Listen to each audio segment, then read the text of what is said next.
ஓம் சாய்ராம். நல்லது நினைப்போம், நல்லது நடக்கும். இந்த நிமிஷம் நீங்கள் எதுக்காக பிரார்த்தனை பண்ணிட்டு இருக்கீங்களோ அந்த பிரார்த்தனை நிச்சயமாக நிறைவேறும். நம்பிக்கையோடு இருங்க. கைக்கு அப்பாற்பட்ட விஷயங்களை உங்களோட சாய்கிட்ட, நம்ம சாய்கிட்ட ஒப்படைச்சிருங்க. அவர் பார்த்துக்குவார். உங்கள் சக்திக்கு உட்பட்டு முயற்சி செய்யுங்க. நீங்கள் எடுக்கிற முயற்சிகளுக்கு அவர் உறுதுணையாக இருப்பார். ஏதாவது ஒரு ரூபத்தில் உதவியும் செய்வார். நம்மளோட சாயி எத்தனையோ பக்தர்களோட வாழ்க்கையில் எவ்வளவோ அற்புதம் நிகழ்த்தியிருக்காரு.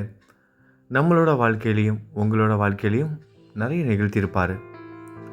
இருந்தாலும் கூட இந்த நேரம் எனக்கு உதவி செய்ய வரமாட்டிங்களா சாயின்னு நீங்கள் காத்துக்கிட்டு இருக்கீங்களா? உங்களுக்காக தான் இந்த பதிவோட தலைப்பையும் பார்த்துருப்பீங்க. உன்னை சந்திக்க மகிழ்ச்சியான செய்தியோடு வருவேன். இது வெறும் தலைப்பு மட்டும் கிடையாது.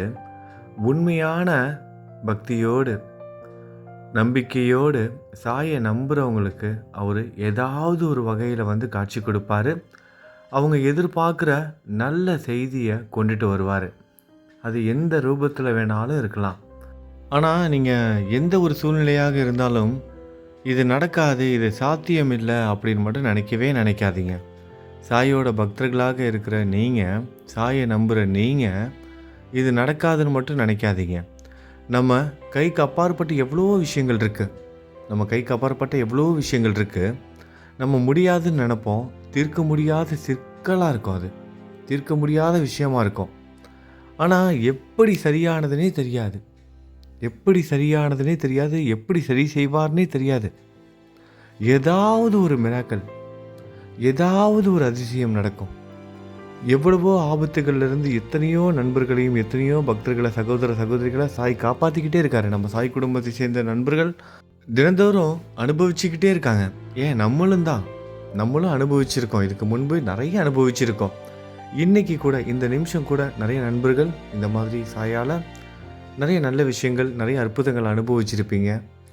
ஒரு சில நண்பர்கள் என்னோட சாய் காப்பாற்ற வரமாட்டாரான்னு காத்துக்கிட்டு இருக்கீங்கன்னா நம்பிக்கையோடு இருங்க. நிச்சயமாக வருவார் உங்களோட சாய். சந்தேகமே வேணாம். நம்மளோட பக்திக்கு நம்ம தான் எதிரி. இந்த சந்தேகங்கிறது இருக்கவே கூடாது.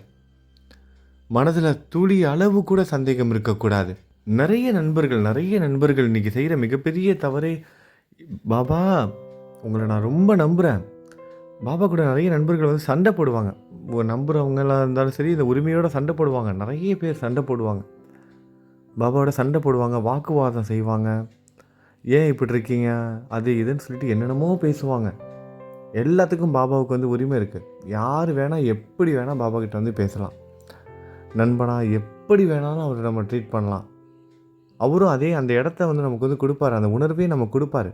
நம்ம எத்தனையோ பேர்கிட்ட நாள்தோறும் பழகுறோம். எல்லாருக்கிட்டையும் போயிட்டு உரிமையோடு நம்ம கேட்போமா? எல்லாருக்கிட்டையும் உரிமையோடு போய் நம்மளோட கஷ்டத்தை சொல்லுவோமா? ஒரு சில பேர்கிட்ட சொல்லவே மாட்டோம். ஒரு சில பேர்கிட்ட இல்லை, எப்போதுமே யாருக்கிட்டையுமே எதையுமே சொல்ல மாட்டோம். வெட்கப்பட்டுக்கிட்டு சொல்ல மாட்டோம். நம்ம கஷ்டப்படுற மாதிரி காமிச்சிக்க மாட்டோம். வெட்கப்படுவோம். நம்ம கஷ்டத்தை வெளியவே காமிச்சிக்க மாட்டோம். ஆனால் ஒரு சில நபரை பார்க்கும்போது நம்ம அம்மா கிட்ட, நம்ம அப்பா கிட்ட எதையும் மறைக்காமல் சொல்லுவோம் பாருங்கள். அந்த சின்ன வயசில் அந்த மாதிரி நண்பர்கிட்ட எல்லாத்தையும் சொல்லுவாங்க. அந்த மாதிரியான நண்பர்கள் எல்லாருக்கும் கிடைக்கிறது கிடையாது. அந்த இடத்த சாய் ஃபீல் பண்ணுவார்.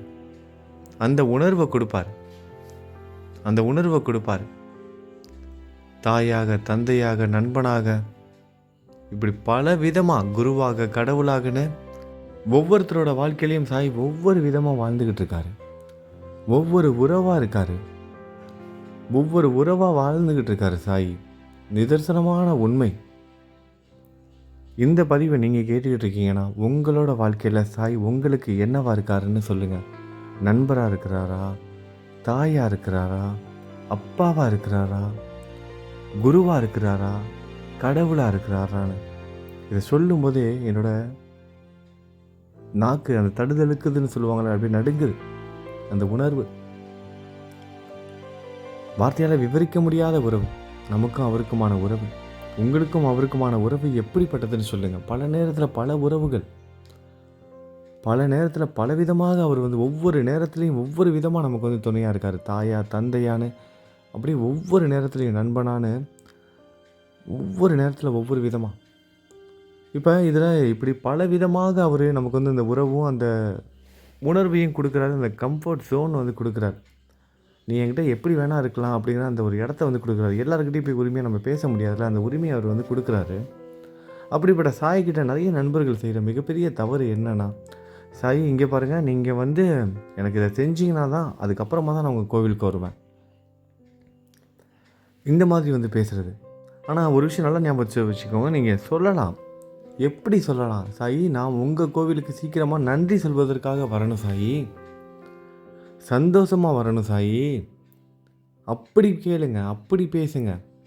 உங்களுக்கும் சாய்க்கும் நடுவில் யாரும் வர முடியாது, நானும் வர முடியாது.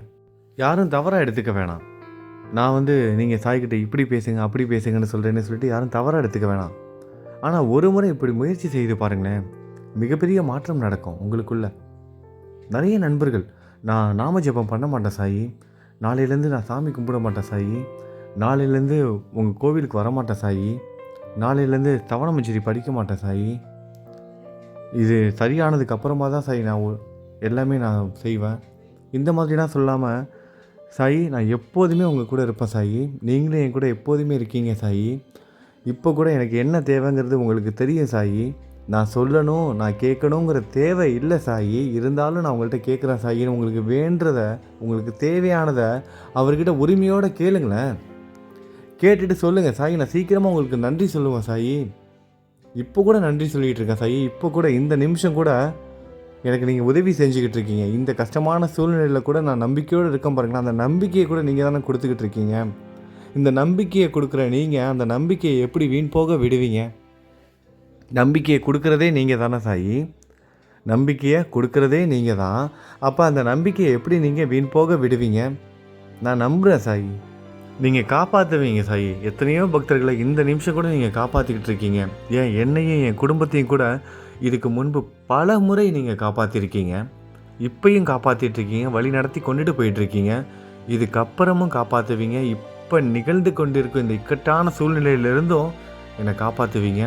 அமைதியான வாழ்க்கையை, ஆரோக்கியமான வாழ்க்கையை எனக்கும் என் குடும்பத்துக்கும் கொடுப்பீங்க. மகிழ்ச்சியான நிறைவான ஒரு வாழ்க்கையை எங்களை வாழ வைப்பீங்க. எங்கள் வாழ்க்கையில் எங்கள் குடும்பத்தில் நீங்களும் ஒருவராக எங்கள் கூட சேர்ந்து வாழ்ந்துக்கிட்டு இருக்கீங்க, இனிமேலும் வாழ்வீங்க. நீங்கள் வேணால் பாருங்கள் சாயி, சீக்கிரமாக நான் உங்களுக்கு நன்றி சொல்லுவேன் சாயி, நான் நம்பிக்கையோடு இருக்கேன் சாயி அப்படின்னு அவர்கிட்ட சொல்லுங்கள். முயற்சி செய்யுங்க. கைக்கு அப்பாற்பட்ட விஷயங்கள் அவர்கிட்ட ஒப்படைச்சிருங்க. ஒரு சில விஷயங்கள் நம்ம கைக்கு அப்பாற்பட்டு இருக்கும், பல விஷயங்கள் அப்படி தான் இருக்கும், அதையெல்லாம் அவர்கிட்ட ஒப்படைச்சிருங்க. மற்றது எல்லாத்துக்கும் நம்மளால் முடிஞ்ச அளவுக்கு முயற்சி செய்யுங்க. என்ன வேணுமோ அதை மட்டும் கேளுங்க, என்ன வேணுமோ அதை மட்டும் அவர்கிட்ட கேளுங்க. எனக்கு ஆரோக்கியம் வேணும் அப்படின்னு பிரார்த்தனை பண்ணுங்க. எங்களோட பொருளாதார நிலைமை சரியாகணும்னு பிரார்த்தனை பண்ணுங்க. சம்பள உயர்வு கிடைக்கணும், வேலை கிடைக்கணும், திருமணம் நடக்கணும், குழந்தை வரம் வேணும், இப்படி உங்களுக்கு என்ன வேணுமோ அதை மட்டும் கேளுங்க. அதை விட்டுட்டு பாபா என்னோட நோய் சரியாகணும், ஆரோக்கியம் வேணும்னு கேட்டுட்டீங்க, ஆரோக்கியம் வந்தாலே நோய் குணமாகிடும். பாபா எனக்கு பொருளாதாரம் சரியாகணும் அப்படின்னு பிரார்த்தனை பண்ணுங்க. பொருளாதாரம் சரியானாலே கடன் தொல்லை இருக்காது. அடுத்தது திருமணம் நடக்கணும் அப்படின்னு மட்டும் பிரார்த்தனை பண்ணிக்கோங்க. சந்தோஷமான வாழ்க்கை அமையணும், திருமணமாகி சந்தோஷமான வாழ்க்கை அமையணும். திருமண தடை விலகணும்னு பிரார்த்தனை பண்ணாதீங்க. திருமணம் நடக்கணும், சந்தோஷமான வாழ்க்கை அமையணும். குழந்தை வேணும், எனக்கு குழந்தை வரம் கொடுங்க, என்னோட மகளுக்கு மகனுக்கு, யாருக்காக பிரார்த்தனை பண்ணுறீங்களோ அவங்களுக்காக நீங்கள் கூட பிரார்த்தனை பண்ணிக்கலாம். இப்படி ஸ்ட்ரைட்டாக உங்களுக்கு என்ன வேணுமோ அதை கேளுங்க. தேவையில்லாததை இது வேணாங்கிறது மாதிரி சொல்லாதீங்க.